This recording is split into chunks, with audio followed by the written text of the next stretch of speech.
हाँ भाई। तो कैसा चल रहा है पढ़ाई आप लोगों का? बढ़िया। आज हम पढ़ेंगे रीडिस्कवरी ऑफ मेंडल। मेंडल का जन्म कब हुआ था? 1822 में हुआ था और उन्होंने अपना एक्सपेरिमेंट 1856 से 1865 तक किया था, लगभग 9 साल। क्लियर है? उसके बाद उनका जन्म कहाँ पे हुआ था? ऑस्ट्रिया में हुआ था। वो एक मॉन्क थे। ये सब हम देख चुके हैं, ठीक है। अपने गार्डन में बैठे हुए थे तो देखिए कैसे पी प्लांट में इनहेरिटेंस हो रहा है, हेरिडिटी का कारण क्या है। और एक क्यूरियोसिटी आया उनके मन में और उन्होंने अपना एक्सपेरिमेंट शुरू कर दिया। वो कोई बॉटनिस्ट नहीं थे, कोई साइंटिस्ट नहीं थे, वो सिंपल एक मॉन्क थे। हाँ, उनके पास मैथ का नॉलेज था। आप बोल सकते हो कि वो एक मैथमेटिशियन थे, लेकिन वो साइंटिस्ट नहीं थे। क्लियर है? एक क्यूरियोसिटी उनके पास था कि आखिर इनहेरिटेंस का कारण क्या है। क्लियर? उन्होंने अपना जो भी एक्सपेरिमेंट था उसको पब्लिश किया कब? 1866 में। लेकिन उनका पब्लिकेशन, जो भी उनका वर्क था, वो ज्यादा एक्सेप्टेबल नहीं था। इसका बहुत सारा कारण था, जैसे कि वो समय से आगे थे, ठीक है, और मैथमेटिकल कैलकुलेशन का यूज किए थे, वगैरह वगैरह।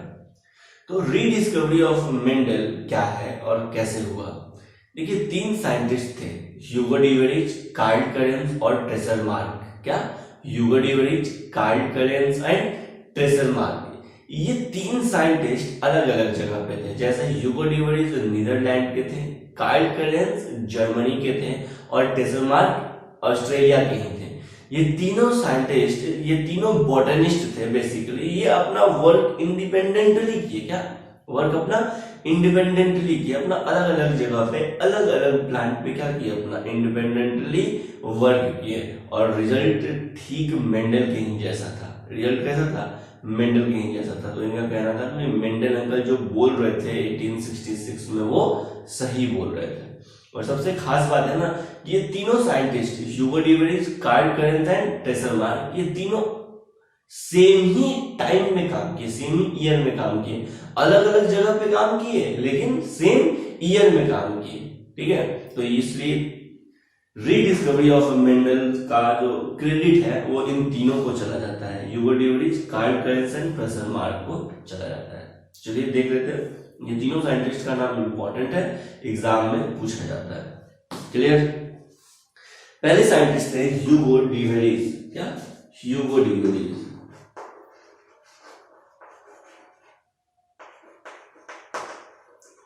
ह्यूगो डीवेरिच ये कहां के थे? ये नीदरलैंड के थे। कहां के थे भाई? ये नीदरलैंड के थे। ह्यूगो डीवेरिच नीदरलैंड। इन्होंने अपना एक्सपेरिमेंट किया था इवनिंग प्राइमोस पे। किस पे भाई? इवनिंग प्राइमोस पे।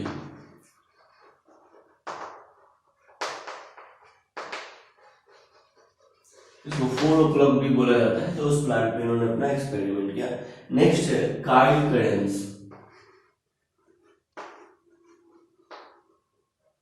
कार्ल करेंस ये जर्मनी के थे और इन्होंने अपना एक्सपेरिमेंट किया था मेज। नेक्स्ट साइंटिस्ट है ट्रेसर मार्क। क्या? ट्रेसर मार्क, TSCHERMARK, है ना। ट्रेसर मार्क, इन्होंने अपना एक्सपेरिमेंट कहां पे किया? ऑस्ट्रिया में किया। कहां पे किया भाई? ऑस्ट्रिया में ही किया, ठीक है। और किस प्लांट पे किया ये नोन नहीं है, ठीक है। तो ये 3 साइंटिस्ट मिलके, कौन कौन? Tracer mark, Karl Correns and ह्यूगो डीवेरिच मिलके 3 बॉटनिस्ट इंडिपेंडेंटली रीडिस्कवर्ड के मेंडल के वर्क और सेम ईयर में किए। क्या? सेम ईयर में किए। एक ही टाइम में इन्होंने, एक ही साल में इन्होंने अपना अपना एक्सपेरिमेंट किया और रिजल्ट सेम था। तो बोल दिया गया भाई कि ये क्रेडिट किसको चला जाएगा?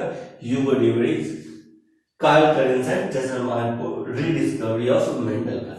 नेक्स्ट, एक क्वेश्चन बार बार पूछा जाता है कि मेंडल अपने एक्सपेरिमेंट में सक्सेस हुए, इनका इसका कारण क्या था? तो इसका कारण था मेंडल ने अपने एक्सपेरिमेंट में पी प्लांट्स को सिलेक्ट किया था। किसको सिलेक्ट किया था? पी प्लांट को सिलेक्ट किया था। और आपको पता है कि मेंडल ने कोई सिलेक्ट नहीं किया, वो तो उनके आश्रम में दिख रहा था कि पी प्लांट में कैसे पी प्लांट ही लगा हुआ था और पी प्लांट में कैसे हेरिडिटी हो रहा है। ये है एक्चुअल कहानी। लेकिन क्वेश्चन पूछा जाता है कि मेंडल अपने एक्सपेरिमेंट में सक्सेस क्यों हुए, तो जवाब जाएगा मेंडल ने पी प्लांट्स को लिया था क्योंकि पी प्लांट्स में ये सर्टेन फीचर होता है। दूसरा क्वेश्चन पूछा जाएगा reason behind the selection of garden pea, दोनों का आंसर क्या होगा, सेम होगा। क्लियर है? तो क्वेश्चन लिखिएगा व्हाई मेंडल सक्सीड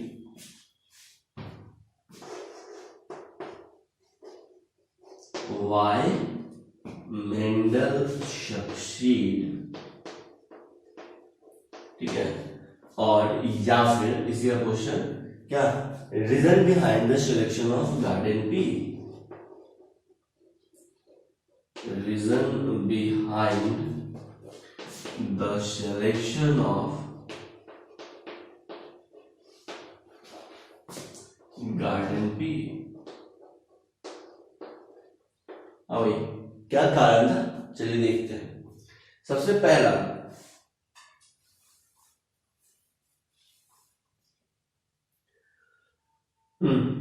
सबसे पहला कारण था कि इन्होंने गार्डन पी को चूज किया क्योंकि इसके पास 7 पेयर्स ऑफ कॉन्ट्रास्टिंग कैरेक्टर है। क्या 7 पेयर ऑफ कॉन्ट्रास्टिंग कैरेक्टर है। वो कैरेक्टर तो मेंडल ने अपने एक्सपेरिमेंट में 7 चूज किया था, लेकिन हर एक कैरेक्टर के पास 2 ट्रेट होता है। हर एक कैरेक्टर के पास 2 ट्रेट होता है। जैसे एक कैरेक्टर हुआ प्लांट हाइट, क्या हुआ, प्लांट हाइट। उस प्लांट हाइट का 2 ट्रेट हुआ, या तो हाइट टॉल हो सकता है या तो हाइट ड्वार्फ हो सकता है। क्लियर है? तो मेंडल ने अपने एक्सपेरिमेंट में 7 कैरेक्टर्स को चूज किया, लेकिन किसी कोई पूछेगा कि कितने ट्रेट को चूज किया, तो आंसर जाएगा 14 ट्रेट को चूज किया। कितने? 14 ट्रेट को चूज किया। क्लियर है? नेक्स्ट, कितने कॉन्ट्रास्टिंग पेयर, कितने पेयर ऑफ कॉन्ट्रास्टिंग को चूज किया, तो आंसर जाएगा 7 पेयर ऑफ कॉन्ट्रास्टिंग कैरेक्टर्स को चूज किया। कितने? 7 पेयर ऑफ कॉन्ट्रास्टिंग कैरेक्टर को चूज किया। कॉन्ट्रास्टिंग कैरेक्टर का मतलब क्या हो गया, ट्रेट, क्या, डिफरेंट ट्रेट्स। क्लियर है? नेक्स्ट पॉइंट में लिखिएगा ही चूज गार्डन पी क्योंकि 7 पेयर्स ऑफ कॉन्ट्रास्टिंग कैरेक्टर्स था इसके पास। क्या था भाई? तो 7 पेयर्स ऑफ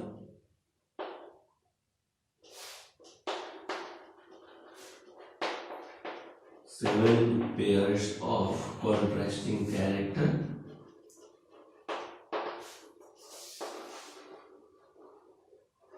चलिए next point, 7 pair of contrasting character कहने का मतलब है कि 14 ट्रेट, क्या 14 ट्रेट को मेंडल ने अपने एक्सपेरिमेंट में सेलेक्ट किया था, या 7 कैरेक्टर्स को।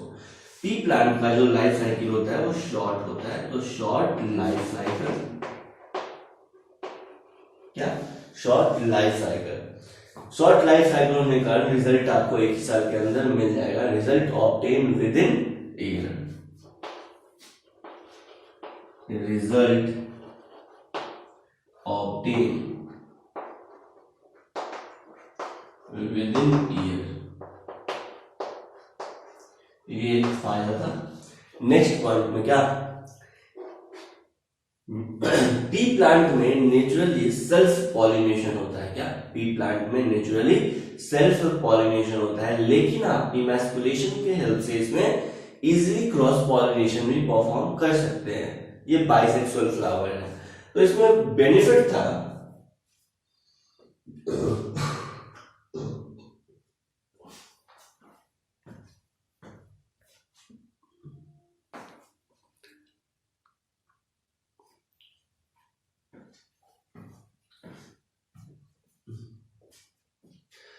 तो इसमें बेनिफिट था एक कि आप इसमें इजीली सेल्फ पॉलिनेशन भी परफॉर्म करा सकते हैं और क्रॉस पॉलिनेशन भी परफॉर्म करा सकते हैं। तो नेक्स्ट पॉइंट में लिखेंगे easy to perform self pollination या cross pollination. Easy to perform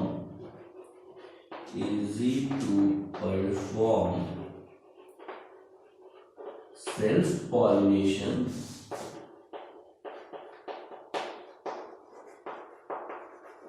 या क्रॉस पॉलिनेशन।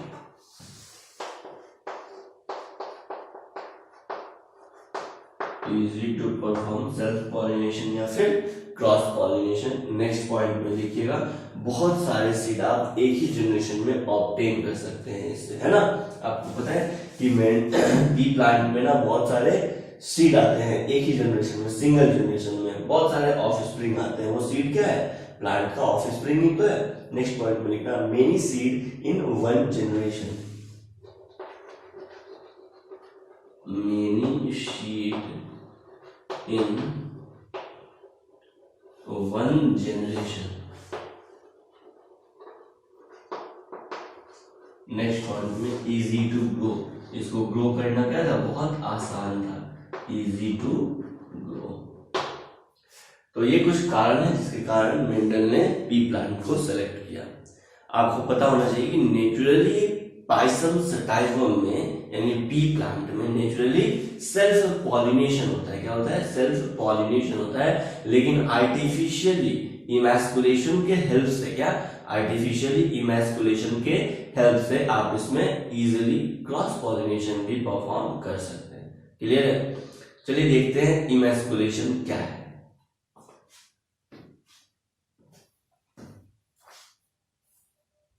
हेडिंग देंगे इमैस्कुलेशन।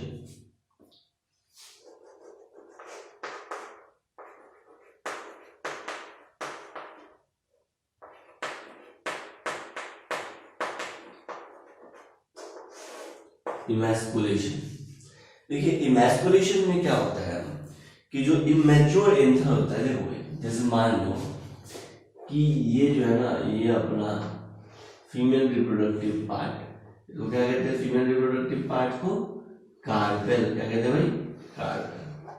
और ये मेन रिप्रोडक्टिव पार्ट, इसको क्या कहते हैं, इसको कहते हैं स्टैमेन, क्या कहते हैं, स्टैमेन। और स्टैमेन के पास ये क्या रहता है, बोलो ना, स्टैमेन के पास ये क्या है, ये है एंथर। ये वाला क्या है, हेड को क्या बोलते हैं, एंथर। ये क्या है, स्टॉक, और ये कनेक्टिव से जुड़ा हुआ है। क्लियर है? देखिए तो ये बाइसेक्सुअल फ्लावर है, ठीक है। नेचुरली पी प्लांट में क्या होता है, इस एंथर से पॉलिन ग्रेन मैच्योर होगा और चला जाता है स्टिग्मा पे, और इसका सेल्फ पॉलिनेशन होता है। नेचुरली ऐसा ही होता है पी प्लांट में। लेकिन जब फ्लावर इमेच्योर कंडीशन में है, क्या, जब फ्लावर इमेच्योर कंडीशन में, उस समय आप क्या करेंगे, कि इस, अब देखो फ्लावर के रिप्रोडक्टिव, फीमेल रिप्रोडक्टिव पार्ट को अगर रिमूव करेंगे, क्या, फ्लावर के फीमेल रिप्रोडक्टिव पार्ट को रिमूव करेंगे तो फ्लावर क्या हो जाएगा, मेल हो जाएगा। क्या हो जाएगा, मेल हो जाएगा। तो मेल फ्लावर के कारण किसी भी तरह का प्लांट में सीड तो नहीं आएगा, किसी भी तरह का फ्लावरिंग तो नहीं होगा। क्लियर है? किसी भी तरह का सीड नहीं होगा, क्योंकि सीड ओव्यूल में बनता है, यानी ओव्यूल फीमेल रिप्रोडक्टिव में बनता है। क्लियर? तो हम क्या करते हैं, जब फ्लावर इमेच्योर कंडीशन में रहता है ना, तो इस एंथर को रिमूव कर देते हैं। क्या, इस एंथर को रिमूव कर देते हैं। क्या, इमेच्योर कंडीशन में फ्लावर के एंथर को रिमूव करना, removal of immature anther from bisexual flower. अब बताइए, जब रिमूव कर दिए बाइसेक्सुअल फ्लावर से एंथर को, तो ये फ्लावर कैसा हो गया, ये फ्लावर हो गया फीमेल फ्लावर। क्या हो गया भाई, फीमेल फ्लावर। तो ये हो गया फीमेल फ्लावर। इस फ्लावर, ये फ्लावर को क्या हो गया, फीमेल फ्लावर। अब आप जिस भी पॉलन ग्रेन से इसको पॉलिनेट करना चाहते हैं, तो दूसरे, मान लो ये दूसरा प्लांट है, क्या, सॉरी दूसरा फ्लावर है, या दूसरे प्लांट का पॉलन ग्रेन है, क्या, दूसरे प्लांट का पॉलन ग्रेन, ठीक है। और इसमें जो एंथर है ना, इसमें जो, इस एंथर में जो पॉलन ग्रेन है वो मैच्योर हो चुका है। क्लियर? मान लो यहाँ पे जो फ्लावर का कलर था, ये था व्हाइट। क्या था भाई, व्हाइट। और जो आपको पॉलन ग्रेन चाहिए जिस भी फ्लावर का, मान लो कि इसका जो फ्लावर कलर है, इसका है वायलेट। क्या भाई, वायलेट। क्या है, वायलेट। तो आप क्या करेंगे, इस वायलेट फ्लावर का जो मैच्योर एंथर है उसको लेके जाएंगे और इसके स्टिग्मा के ऊपर डाल देंगे। आया समझ में? तो इजीली आप क्रॉस पॉलिनेशन परफॉर्म करवा सकते हैं, यही कारण है। अब देखो चांस है जो कि ये जो मेरा फीमेल फ्लावर है, जिसको हम बनाए हैं आर्टिफिशियली इमैस्कुलेशन के हेल्प से। इमैस्कुलेशन क्या है, removal of immature anther, removal of immature anther from bisexual flower. ठीक है, तो फ्लावर किसके जैसा एक्ट करेगा, फीमेल फ्लावर के जैसा एक्ट करेगा। इस प्रोसेस को कहते हैं इमैस्कुलेशन। क्या कहते हैं, इमैस्कुलेशन। जो भी डिजाइन आपका पॉलन ग्रेन है उससे पॉलिनेशन इसको करा दीजिए। हो सकता है सर कि कहीं दूसरा हवा से उनके पॉलन ग्रेन आया और वो भी इसको क्या करते हैं, पॉलिनेट कर दे, तो ऐसा नहीं होता। इस चीज से बचने के लिए हम क्या करते हैं, बैगिंग करते हैं। क्या करते हैं, बैगिंग करते हैं। सेलुलोज सीड का या सेलोफेन सीड का मतलब बैग लाइक स्ट्रक्चर होता है, उससे उससे इस फ्लावर को क्या कर देते हैं, बांध देते हैं, ताकि किसी भी तरह का अनडिजायर्ड पॉलन ग्रेन आए ना आ पाए। आए समझ में? आया? तो चलिए देखते हैं इमैस्कुलेशन। क्लियर है? लिख लेते हैं इमैस्कुलेशन के बारे में। इमैस्कुलेशन के बारे में लिखेगा, removal of immature anther from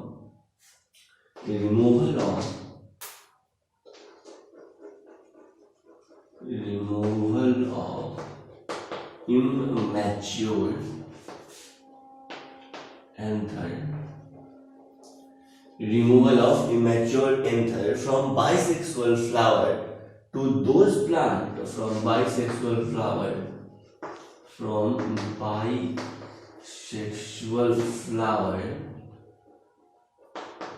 to those plant which are considered as from bisexual flower to those flower plant अच्छा है flower, या फिर आप plant भी लिख सकते हैं, from bisexual flower to those flower या those plant which are considered as a female, which are considered as female,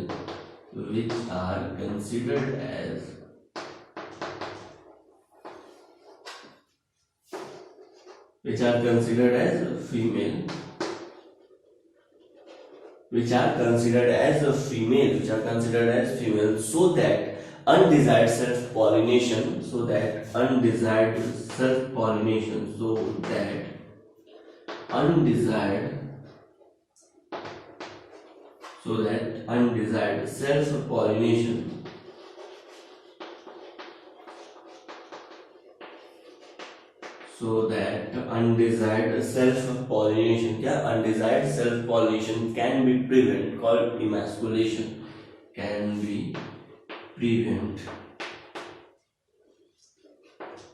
called emasculation.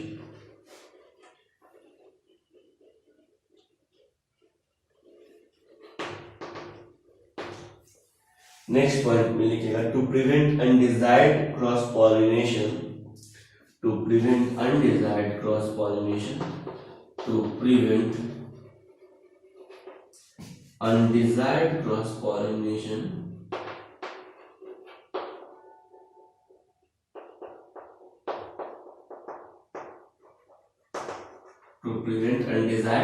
pollination there is provision of bagging. इसका प्रोविजन है भाई, there is provision of bagging. आप क्या कर सकते हैं, bagging कर सकते हैं फीमेल फ्लावर को। क्लियर है? यहां तक नोट डाउन कर लीजिए।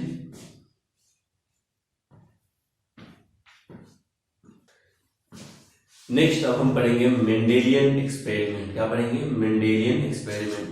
मेंडल ने कौन कौन से कैरेक्टर्स को लिया था, मतलब शुरू से चलते हैं कि मेंडल अपना एक्सपेरिमेंट कैसे किया था। क्लियर है? तो हेडिंग दीजिएगा मेंडेलियन एक्सपेरिमेंट। और मेंडेलियन एक्सपेरिमेंट में हम पढ़ेंगे कि मेंडल अपने एक्सपेरिमेंट में 7 कॉन्ट्रास्टिंग कैरेक्टर्स को चूज किया था। कितना?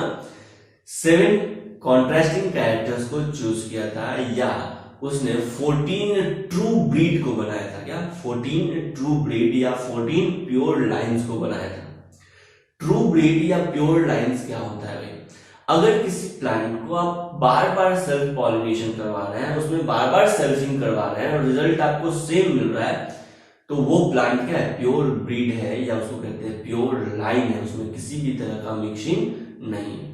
नेक्स्ट पॉइंट यहाँ पे लिखेंगे मेंडेलियन एक्सपेरिमेंट। उसके बाद लिखिएगा, Mendel selected 7 contrasting character of Pisum sativum. Mendel selected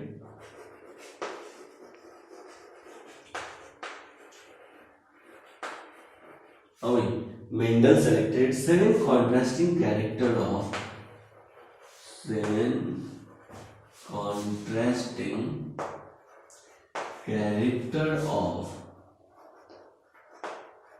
क्या?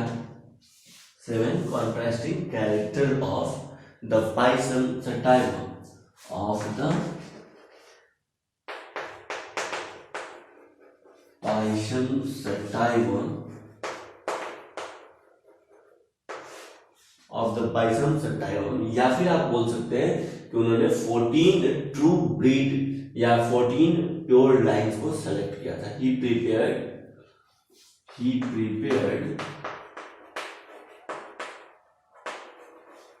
14 ट्रू ब्रीड या 14 प्योर लाइंस, उन्होंने 14 प्योर लाइंस को सेलेक्ट किया था। मेंडल ने अपने एक्सपेरिमेंट में कौन कौन से कैरेक्टर्स को लिया था? तो फर्स्ट पॉइंट देंगे कैरेक्टर का, किसका भाई? कैरेक्टर का, किसका? कैरेक्टर का। सेकेंड पॉइंट बनाएंगे डोमिनेंट ट्रेट। हर एक कैरेक्टर के पास दो ट्रेट होता है, एक होता है डोमिनेंट ट्रेट और दूसरा होता है रिसेसिव ट्रेट।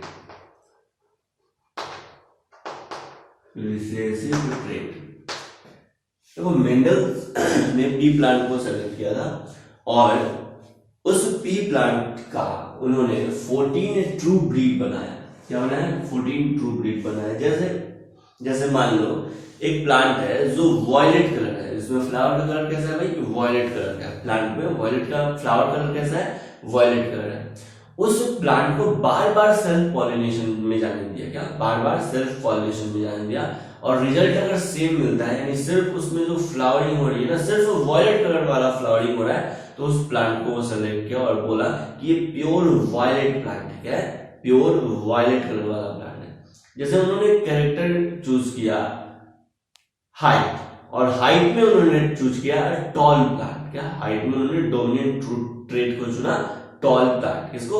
टॉल प्लांट को। उस टॉल प्लांट को बार बार सेल्फ पॉलिनेशन में जाने दिया, बार बार सेल्फिंग करवाया और रिजल्ट सेम मिला, बार बार टॉल प्लांट ही मिला। तो मेंडल क्या बोला? ये प्योर टॉल प्लांट है। आया समझ में? ऐसे करके मेंडल ने टोटल 14 ब्रीड या टोटल 14 प्योर लाइंस को बनाया। क्या? टोटल 14 प्योर लाइंस को या 14 ट्रू ब्रीड को बनाया। क्लियर है?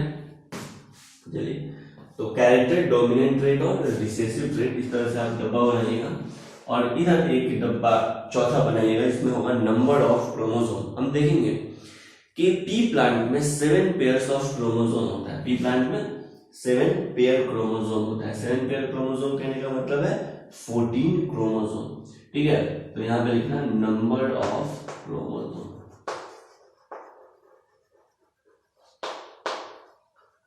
ठीक है, तो पी प्लांट में जो नंबर ऑफ क्रोमोसोम है, पी प्लांट्स में जो नंबर ऑफ क्रोमोसोम है वो कितना है? 7 पेयर क्रोमोसोम है। कितना है? 7 पेयर क्रोमोसोम है या 14 क्रोमोसोम है। 7 पेयर बोलिए या फिर 14 क्रोमोसोम बोलिए, बात सेम है। ठीक है, 7 पेयर बोलना ज्यादा बढ़िया है, इसलिए हम 7 पेयर बोलेंगे। ठीक है, तो पी प्लांट में 7 पेयर क्रोमोसोम है या आप बोल सकते हैं 14 क्रोमोसोम है। आपको पता है ये कोई भी जो जीन होता है, कोई भी कैरेक्टर्स को कंट्रोल करने वाला जो फैक्टर होता है, इसको जीन कहते हैं, वो कहाँ प्रेजेंट होता है? वो क्रोमोसोम पे प्रेजेंट होता है। कहाँ प्रेजेंट होता है? क्रोमोसोम पे प्रेजेंट होता है। तो इस लास्ट कॉलम में हम वही देखेंगे कि फ्लावर कलर और सीड कलर कंट्रोल करने वाला क्रोमोसोम कहाँ पे है। ठीक है, या फिर कंट्रोल करने वाला जीन किस क्रोमोसोम पे है। हाइट, सीड शेप और फ्लावर पोजीशन को कंट्रोल करने वाला जीन किस क्रोमोसोम पे है। कलर ऑफ पोड या पोड कलर को कंट्रोल करने वाला जीन किस क्रोमोसोम पे है और सीड शेप को कंट्रोल करने वाला जीन किस क्रोमोसोम पे है। आया समझ में? इस तरह से हम देखेंगे। याद रखना कि हाउ मेनी पेयर्स प्रेजेंट है भाई, how many pairs present in how many pair of chromosome present in Pisum sativum. हमें कितना? 7 पेयर्स ऑफ क्रोमोसोम प्रेजेंट है। ये सब बेसिक चीज है, आप जरूर ध्यान में रखिएगा। चलिए देखते हैं कैरेक्टर्स। जो फर्स्ट कैरेक्टर है ना, इस तरह से आप लिखना फ्लावर कलर और सीड कलर, एक साथ दोनों को याद रखना है। क्यों याद रखना है हम बताएंगे। कैरेक्टर पहला है flower colour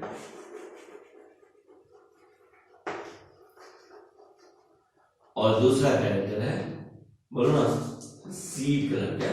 seed colour. Flower colour है, सीड कलर। चलिए, तो ये दो कैरेक्टर आपको ध्यान में रखना है एक साथ, flower colour and seed colour. Flower colour and seed colour. Clear? Flower colour में जो डोमिनेंट, देखो फ्लावर कलर तुमको याद हो जाएगा ना, तो डोमिनेंट और रिसेसिव अपने आप हो जाएगा यार। मेन आपको ट्रेट याद नहीं करना, आपको याद करना है कैरेक्टर्स को। क्या याद करना है? कैरेक्टर्स को। ट्रेट आपको याद आ जाएगा। चलिए, तो फ्लावर कलर का डोमिनेंट ट्रेट जो है ना वो है वायलेट। क्या है?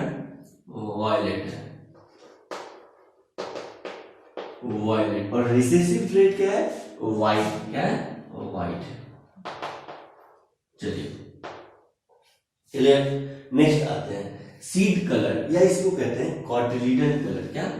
सीड कलर, या इसी को कहते हैं कॉटिलीडन कलर। सीड कलर या कॉटिलीडन कलर। जो सीड कलर, जो डोमिनेंट सीड कलर है ना, ये याद रखना है, यहाँ पे कंफ्यूजन होता है। डोमिनेंट सीड कलर कैसा है? ग्रीन नहीं, डोमिनेंट सीड कलर कैसा होता है? येलो होता है। कैसा होता है?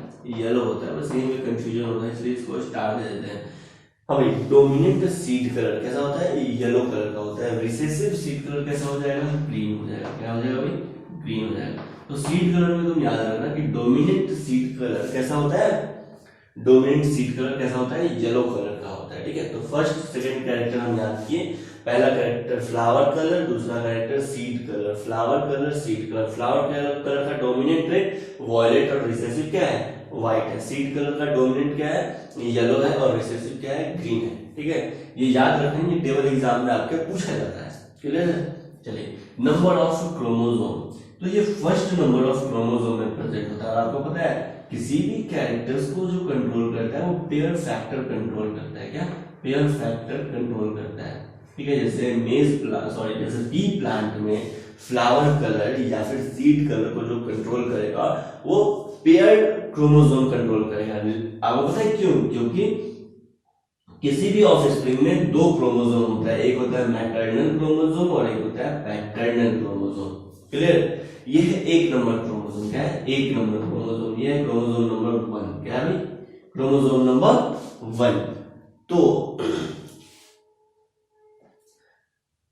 पी प्लांट में जो कैरेक्टर है फ्लावर कलर और सीड कलर, क्या पी प्लांट में जो कैरेक्टर है फ्लावर कलर और सीड कलर, वो कौन से नंबर ऑफ क्रोमोसोम पे रहता है? इस तरह का क्वेश्चन पूछा जाएगा। तो एक नंबर क्रोमोसोम पे रहता है। क्या? क्रोमोसोम नंबर 1 पे रहता है। क्या? क्रोमोसोम नंबर 1 पे रहता है। कहां पे? क्रोमोसोम नंबर 1 पे। जैसे देखो, क्रोमोसोम नंबर 1 और एक मैटरनल और एक पैटर्नल पेयर में, और यहाँ पे कैरेक्टर रहता है, ये है फ्लावर कलर को कंट्रोल करने वाला। क्या? फ्लावर कलर को कंट्रोल करने वाला जीन, डीएनए का सेगमेंट। और ये है सीड कलर को कंट्रोल करने वाला। क्या? सीड कलर को कंट्रोल करने वाला सीड कलर, एस है ना, सीड कलर को कंट्रोल करने वाला जीन या सीड कलर को कंट्रोल करने वाला फैक्टर। तो क्रोमोसोम नंबर 1 पे दो फैक्टर है। क्या? क्रोमोसोम नंबर 1 पे दो जीन है जो अलग अलग फैक्टर को कंट्रोल करता है। जैसे एक जीन है जो फ्लावर कलर को कंट्रोल करता है और दूसरा जीन है जो सीड कलर को कंट्रोल करता है। इस तरह से आपको याद रखना है। क्लियर? नेक्स्ट, हाँ भाई, ये थर्ड नंबर जो कैरेक्टर है ये आपको याद रखना है। जो थर्ड कैरेक्टर है वो है हाइट। क्या है? हाइट। चलिए, जो फोर्थ कैरेक्टर है वो क्या है? वो क्या है? Shape of port. क्या है? Shape of port.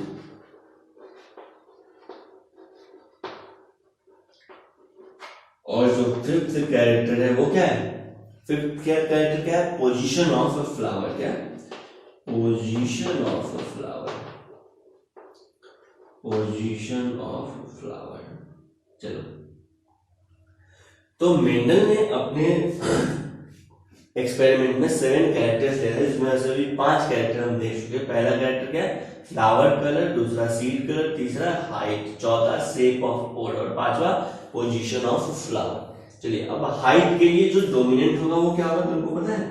हाइट के लिए जो डोमिनेंट ट्रेट होगा वो होगा टॉल, और हाइट के लिए जो रिसेसिव ट्रेट होगा वो होगा ड्वार्फ। चलो, याद है तुमको? Very good.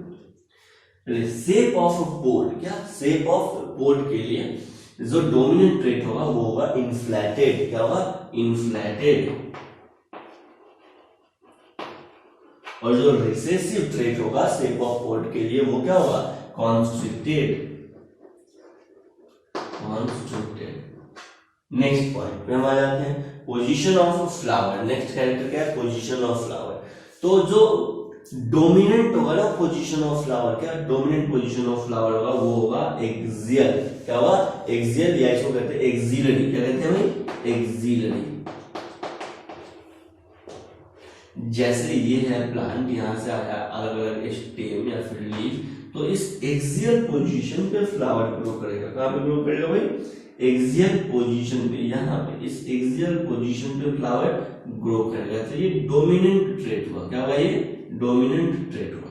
क्लियर। और अगर फ्लावर इस टर्मिनल पोजीशन पे ग्रो किया, कहां पे, टर्मिनल पोजीशन पे, तो वो क्या हो गया, रिसेसिव ट्रेट हुआ। और टर्मिनल पोजीशन पे कहने का मतलब है ये है प्लांट, और अगर फ्लावर यहाँ पे ग्रो करेगा, यहाँ पे इस टर्मिनल पोजीशन पे, तो ये हो जाएगा रिसेसिव। क्या हो जाएगा, रिसेसिव हो जाएगा। क्लियर है।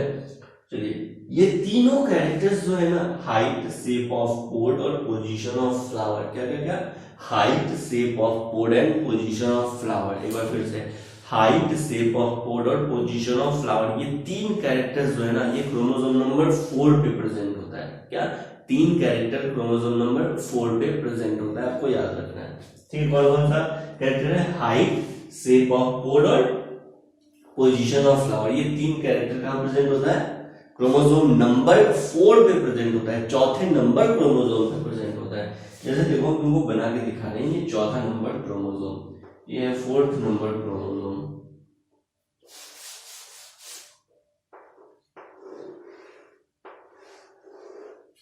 और ये भी क्या होगा, ये भी पेयर में प्रेजेंट होगा। पता है ना क्यों, क्योंकि एक मैटरनल क्रोमोसोम और एक पैटर्नल क्रोमोसोम। तो इस 4th नंबर क्रोमोसोम पे, ये चौथा नंबर क्रोमोसोम है, आपको याद रखना है। और इस 4th नंबर क्रोमोसोम पे 4th नंबर यानी चौथा पेयर क्रोमोसोम है। क्लियर। इस पे तीन कैरेक्टर प्रेजेंट होते हैं। कितने कैरेक्टर में, 3 कैरेक्टर प्रेजेंट होते हैं। कौन कौन सा, एक तो हाइट, दूसरा शेप ऑफ पोड और तीसरा पोजीशन ऑफ फ्लावर। क्या, पोजीशन ऑफ फ्लावर। वो हाइट और शेप ऑफ पोड, क्या हाइट और शेप ऑफ पोड एक साथ रहता है। ये जो है ना, ये पहला हो गया हाइट का, और ये शेप ऑफ पोड का, एसपी, शेप ऑफ पोड, ये दोनों एक साथ रहता है, लगभग आस पास रहता है। और यहाँ पे रहता है नीचे में क्या, पोजीशन ऑफ फ्लावर वाला जिन का, क्या, पोजीशन ऑफ फ्लावर वाला जिन। ये दोनों इतने पास पास रहते हैं कि इसमें क्रॉसिंग ओवर नहीं होता है। आपको पता है ना क्रॉसिंग ओवर, बिल्कुल मियोसिस में हम लोग पढ़े थे, इसमें क्रॉसिंग ओवर नहीं होता है। ठीक है। और जिस भी जिनमें क्रॉसिंग ओवर पॉसिबल नहीं है, क्रोमोसोम के जिस सेगमेंट में क्रॉसिंग ओवर पॉसिबल नहीं है, वो क्या, वो लिंकेज शो करते हैं। क्या शो करते हैं भाई, लिंकेज शो करते हैं। आगे हम पढ़ेंगे क्या शो करते हैं, लिंकेज शो करते हैं। तो ये जो दो कैरेक्टर है, हाइट और शेप ऑफ पोड, क्या, हाइट और शेप ऑफ पोड, ये दोनों लिंकेज शो करता है। क्या, लिंकेज शो करता है। क्लियर है, क्लियर है। नेक्स्ट कैरेक्टर जो मेंडल ने अपने एक्सपेरिमेंट में लिया था, कैरेक्टर नंबर 6, कितना, 6 नंबर कैरेक्टर्स ये है ना। वो 6 नंबर कैरेक्टर क्या है, कलर ऑफ पोड है। क्या है, कलर ऑफ पोड है, कलर ऑफ पोड। तो मेंडल ने जो पोड का कलर लिया, वो डोमिनेंट ट्रेट वाला कलर क्या था, ग्रीन था। देखो ग्रीन यहाँ पे है, ग्रीन कलर डोमिनेंट है, लेकिन कब, कलर ऑफ पोड में। येलो कलर डोमिनेंट है कब, सीड कलर में। कब, सीड कलर में। तो कलर ऑफ पोड यहाँ हो जाएगा ग्रीन कलर। कैसा भाई, green colour. Next, recessive trait जो है ना, रिसेसिव ट्रेट, ये कैसा हो जाएगा कलर ऑफ पोड का, तो ये हो जाएगा येलो। कैसा हो जाएगा, येलो।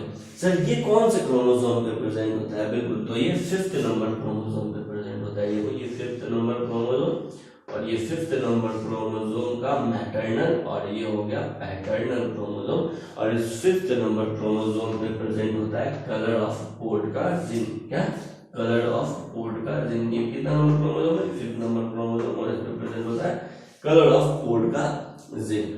नेक्स्ट, और 7 हो जाएगा क्या, 7 आपको याद रखना है, ये लास्ट अपना कैरेक्टर्स है, 7 नंबर कैरेक्टर है। क्या हो जाएगा, शेप ऑफ सीड। क्या भाई, शेप ऑफ सीड, या इसको कहते हैं सीड शेप। क्या, सीड शेप। क्लियर। 7 नंबर में क्या हो जाएगा, सीड शेप। जो डोमिनेंट ट्रेट है सीड शेप का, वो हो जाएगा राउंड, और जो रिसेसिव ट्रेट है वो हो जाएगा रिंकल। क्या? रिंकल। तो रिंकल क्या है? रिसेसिव ट्रेट है और राउंड क्या है? डोमिनेंट ट्रेट है। ये कितने नंबर क्रोमोसोम पे प्रेजेंट होता है? तो ये 7 नंबर क्रोमोसोम पे प्रेजेंट होता है। ये सब आपको याद रखना है, ठीक है। ये जो कैरेक्टर है क्या 7 नंबर क्रोमोसोम पे प्रेजेंट होता है। वो बचपन में जब तुम ये सब पढ़ रहे थे ना, तो ये चीज तो तुम पढ़े ही नहीं थे। आया समझ में? 10th क्लास में, बचपन मतलब 10th क्लास। चलिए, शेप ऑफ सीड राउंड और रिंकल, ये डोमिनेंट और रिसेसिव हो गया। और ये जो जिन है, ये जो फैक्टर है, ये कौन से क्रोमोसोम नंबर में प्रेजेंट होता है? 7 नंबर ऑफ क्रोमोसोम पे प्रेजेंट होता है, ठीक है। ये बात मेंडल नहीं बताया, ये रिसेंट स्टडी है, लेकिन हम यहाँ पे बता दे रहे हैं क्योंकि आगे हमको काम देगा। मेंडल ने बस इतना काम किया था, ठीक है। ये नंबर ऑफ क्रोमोसोम का कॉन्सेप्ट तो उस समय था ही नहीं, और क्रोमोसोम पे जीन होता है ये भी मेंडल को पता नहीं था। क्लियर है? ये 7 नंबर क्रोमोसोम है। 7 नंबर क्रोमोसोम पे ये मैटरनल क्रोमोसोम और ये पैटर्नल क्रोमोसोम, और इस पे प्रेजेंट होता है जिन। क्या? क्रोमोसोम पे जो डीएनए का छोटा सा टुकड़ा होता है, इसको क्या कहते हैं? जिन कहते हैं। और वन जिन वन कैरेक्टर्स को क्या करता है? डिटरमाइन करता है। क्लियर है? चलिए, तो ये हो गया सीड से। क्या हो गया भाई? सीड से। अरे बोलो, क्लियर हो गया? तो मेंडल ने अपने एक्सपेरिमेंट में ये 7 कैरेक्टर्स लिए। ये 7 कैरेक्टर्स आपको याद होने चाहिए, ठीक है। और इस तरह से इस सीक्वेंस में याद कीजिएगा तो आपके लिए ज्यादा आसान रहेगा। पहला है, ये दोनों को साथ में आपको ध्यान में रखना है। क्या? इस दोनों को साथ में ध्यान रखना है। कौन कौन से? फ्लावर कलर और सीड कलर को। क्या? फ्लावर कलर और सीड कलर को, ठीक है। फ्लावर कलर, सीड कलर दोनों क्रोमोसोम नंबर 1 पे प्रेजेंट रहता है। कहाँ प्रेजेंट होता है? क्रोमोसोम नंबर 1 पे प्रेजेंट होता है। चलिए, हाइट, शेप ऑफ पोड और पोजीशन ऑफ फ्लावर, ये कहाँ प्रेजेंट होता है? तो ये क्रोमोसोम नंबर 4 पे प्रेजेंट होता है। ये तीनों कैरेक्टर, जिसमें से हाइट और शेप ऑफ पोड क्या लिंकेज शो करता है? क्या? हाइट और shape of pod linkage show करता है। ये जो कैरेक्टर है कलर ऑफ पोड, ये क्रोमोसोम नंबर, बोलो ना, क्रोमोसोम नंबर 5 पे प्रेजेंट होता है। और एक लास्ट कैरेक्टर है सीड शेप, ये प्रेजेंट होता है क्रोमोसोम नंबर 7 पे, ठीक है। अब कैसे याद किया जाए? तो देखो, नंबर ऑफ क्रोमोसोम याद करना आसान है। क्या? नंबर ऑफ क्रोमोसोम याद करना आसान है। जैसे देखो 1 4 5 7, ये है ना नंबर ऑफ क्रोमोसोम। बोलो भाई 1457। क्या? 14 5 7, ये है 1 4 5 7। तो आपको याद है 1857 में एक लड़ाई हुआ था, तो 1857 ना याद करके तुमको याद रखना है यहाँ पे क्या? 1457। क्या? 1457। तो 1457 में 2311 सैनिक मारे गए। कितने सैनिक मारे गए? 2311 सैनिक मारे गए। इस तरह से आप याद रखेंगे तो आपको याद रहेगा। जैसे देखो, ये है क्रोमोसोम नंबर 1, ये है क्रोमोसोम नंबर 1, और क्रोमोसोम नंबर 1 पे 2 कैरेक्टर, क्रोमोसोम नंबर 4 पे 3 कैरेक्टर, क्रोमोसोम नंबर 5 पे 1, और क्रोमोसोम नंबर 7 पे 1 कैरेक्टर। इस तरह से आपको याद करना जाए तो बढ़िया है, ठीक है। नहीं तो बाकी बहुत संघर्ष करना पड़ेगा आपको याद करने में। तो 1457 में 2311 सैनिक मारे गए थे, याद रखना है। यानी क्रोमोसोम नंबर 1 पे 2 कैरेक्टर। तो 2 कौन कौन से कैरेक्टर? तो आपको ऐसे याद होना चाहिए, फ्लावर कलर और सीड कलर। क्या? फ्लावर कलर और सीड कलर। क्रोमोसोम नंबर 4 पे 3 कैरेक्टर। तो 3 कौन कौन से character? Height, shape of pod, position of flower. क्या? Height, shape of pod and position of flower. इस तरह से याद होना चाहिए। जबकि हाइट और shape of pod linkage show करता है। वैसे ही क्रोमोसोम नंबर 5 पे 1 कैरेक्टर, लेकिन एक कौन सा कैरेक्टर? बोलो ना। तो एक कलर ऑफ पोड वाला कैरेक्टर। क्या? कलर ऑफ पोड वाला कैरेक्टर। वैसे ही क्रोमोसोम नंबर 7 पे एक कैरेक्टर, कौन सा? तो 7 पे सीड शेप। क्या? Seed shape. इस तरह से आपको याद होना चाहिए। क्लियर है? इतना नोट डाउन कीजिए।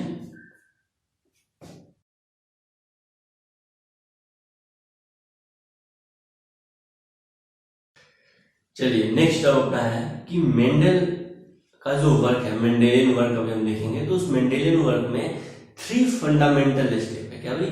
3 फंडामेंटल स्टेप है। उसी तीनों फंडामेंटल स्टेप्स के बेसिस पे मेंडल ने अपना पूरा वर्क किया है। क्या? मेंडल ने अपना वर्क मेनली 3 फंडामेंटल स्टेप्स के बेसिस पे किया। क्या? 3 फंडामेंटल स्टेप्स के बेसिस पे किया है, ठीक है। चलिए, तो पहला यहाँ पे पहले हेडिंग दीजिएगा, there were 3 fundamental steps of Mendelian work. Mendel के वर्क का 3 फंडामेंटल स्टेप्स है। there were 3 fundamental steps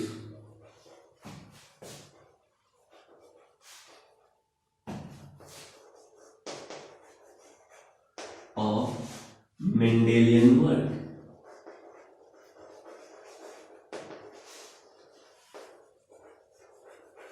Mendelian work का भाई 3 फंडामेंटल स्टेप्स है। क्या 3 fundamental step. There were 3 fundamental steps of Mendelian work। 3 fundamental step है। पहला स्टेप है कि मेंडल अपने एक्सपेरिमेंट करने के लिए प्योर लाइन पेरेंट्स को बनाए। क्या प्योर लाइन पेरेंट्स को बनाए, पहला स्टेप है कि उन्होंने रिपीटेड सेल्फिंग किया प्लांट्स को और प्योर लाइन पेरेंट्स को बनाया और 14 प्योर लाइन्स बनाया। जैसे वैसा प्लांट जो सिर्फ व्हाइट कलर प्रोड्यूस करे। क्या सिर्फ व्हाइट कलर प्रोड्यूस करे, व्हाइट कलर वाला फ्लावर प्रोड्यूस करे। ठीक है, तो बार बार उस प्लांट में क्या कराया, उस फ्लावर में सेल्फिंग कराया, सेल्फ पॉलिनेशन कराया और रिजल्ट सेम आया। हर एक जनरेशन में जो रिजल्ट आया वो सेम आया। जो भी ऑफस्प्रिंग थे उसके व्हाइट कलर का ही उसके पास फ्लावर था, तो वो जो प्लांट हुआ वो क्या हुआ, प्योर लाइन प्लांट हुआ। क्या हुआ, प्योर लाइन प्लांट हुआ। क्लियर है। जैसे मेंडल ने एक प्लांट लिया और टर्मिनल फ्लावर पोजीशन वाला प्लांट को सेलेक्ट किया। अब उस प्लांट में बार बार सेल्फिंग कराएगा और रिजल्ट अगर सेम आएगा, हमेशा टर्मिनल पोजीशन वाला ही क्या आ रहा है, फ्लावर आ रहा है, तो हम मान गए मेंडल की ये क्या है, प्योर लाइन है। क्या भाई, प्योर लाइन है। और किसके लिए प्योर लाइन है, किसके लिए ट्रू ब्रीड है, तो टर्मिनल पोजीशन ऑफ फ्लावर के लिए ये ट्रू ब्रीड है, या टर्मिनल पोजीशन ऑफ फ्लावर का ये प्योर लाइन है। समझ में, इस तरह से काम कराया मेंडल ने। तो मेंडल का वर्क का 3 स्टेप्स था मेनली, मेंडेलियन वर्क का 3 फंडामेंटल स्टेप्स। अब पहला था कि selection of pure line parents by repeated selfing. उन्होंने प्योर लाइन पेरेंट्स को सेलेक्ट किया। क्या प्योर लाइन पेरेंट्स को सेलेक्ट किया। तो फर्स्ट पॉइंट में लिखिएगा selection of pure line parents by repeated selfing. Selection of pure line parent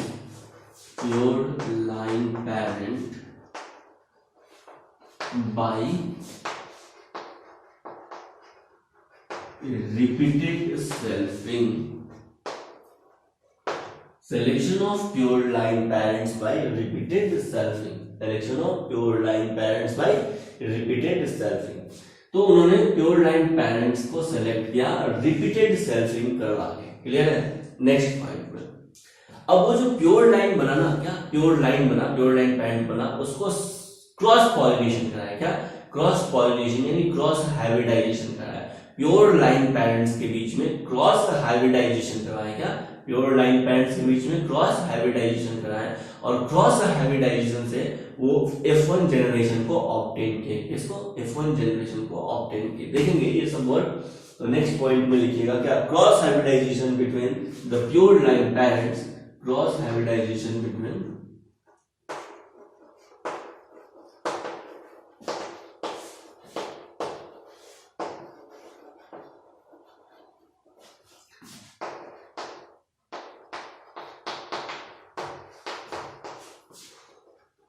cross hybridization between pure line parents to obtain F1 generation, और F1 generation को obtain किया।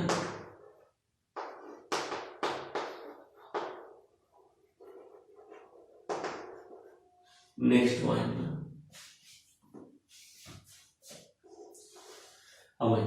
तो ये तो था पहला। क्या उन्होंने प्योर, जैसे देखो क्या करते थे मेंडल की, प्योर टॉल प्लांट और प्योर डॉट प्लांट को सिलेक्ट करते थे। इस टॉल प्लांट से गैमेट बनेगा टी और इस डॉट प्लांट का गैमेट बनेगा स्मॉल टी। दोनों को क्या कराए, क्रॉस करा दिए। तो ऑल प्लांट क्या हो गया, टॉल प्लांट हो गया। इसको बोले F1 जनरेशन। क्या ये F1 जनरेशन, इसको कहते हैं फर्स्ट फिलियल जनरेशन। क्या फर्स्ट फिलियल जनरेशन। उसके बाद मेंडल इस F1 जनरेशन का क्या करा देते थे, सेल्फिंग करा देते थे। क्या F1 जनरेशन का सेल्फिंग करा देते थे और उनको मिलता था F2 जनरेशन। और F2 जनरेशन में कैपिटल टी स्मॉल टी और स्मॉल टी वाला प्लांट मिलता था। और मेंडल इसको कहते थे क्या, F2 जनरेशन। क्या F2 जनरेशन। चलिए, तो मेंडल फिर F2 जनरेशन कैसे ऑब्टेन करते थे, selfing of F1 generation to obtain F2 generation. Selfing of F1 generation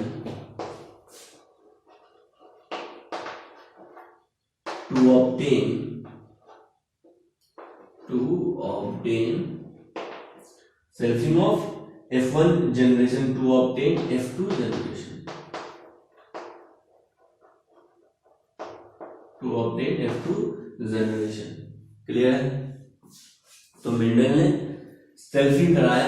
Mendel क्या कर रहे थे भाई, F1 जनरेशन को सेल्फिंग करा रहे थे, और सेल्फिंग कराने से उसको क्या मिलता था, F2 जनरेशन वाला प्लांट मिलता था। क्या मिलता था भाई, F2 जनरेशन वाला प्लांट मिलता था। बोलो भाई, क्लियर है?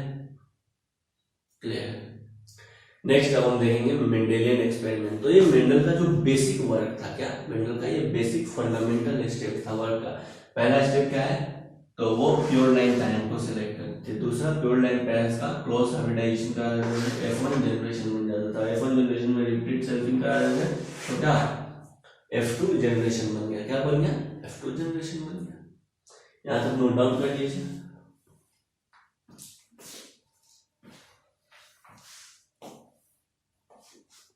चलिए, तो आज के लिए इतना ही। अगले क्लास में हम पढ़ेंगे मोनोहाइब्रिड क्रॉस। क्या मोनोहाइब्रिड क्रॉस, और मोनोहाइब्रिड क्रॉस से मेंडल ने 3 पोस्टुलेट दिया। कितने पोस्टुलेट दिए थे, 3 पोस्टुलेट दिए थे। वो हम नेक्स्ट क्लास में पढ़ेंगे। तब तक आपका वर्क है ये मेंडल के 7 कैरेक्टर्स को याद रखना है, और 7 कॉन्ट्रास्टिंग ट्रेट को याद रखना है, कौन सा डोमिनेंट और कौन रिसेसिव है। क्लियर? और ये कौन कैरेक्टर्स या कौन सा ट्रेट कौन कौन से क्रोमोसोम पे प्रेजेंट रहता है, और कौन लिंकेज शो करता है। ठीक है, ये कुछ बेसिक आपको याद रखना है। और ये 3 साइंटिस्ट जो थे ना मेंडल के रीडिस्कवरी के लिए इंपॉर्टेंट है, यानी रीडिस्कवरी ऑफ मेंडल के लिए इंपॉर्टेंट है। कौन कौन सा, ह्यूबर्ट ड्यूरेंट, कार्ल पेरेंस और टेसलमान। ये तीनों साइंटिस्ट का नाम आपको याद होना चाहिए। ठीक है, ये 7 कैरेक्टर्स, इसका डोमिनेंट और रिसेसिव ट्रेट, और ये नंबर ऑफ क्रोमोसोम आपको याद होना चाहिए। एनसीईआरटी से आप पढ़ के आएंगे। अगली क्लास में हम पढ़ेंगे मोनोहाइब्रिड क्रॉस। क्या मोनोहाइब्रिड क्रॉस। Thank you.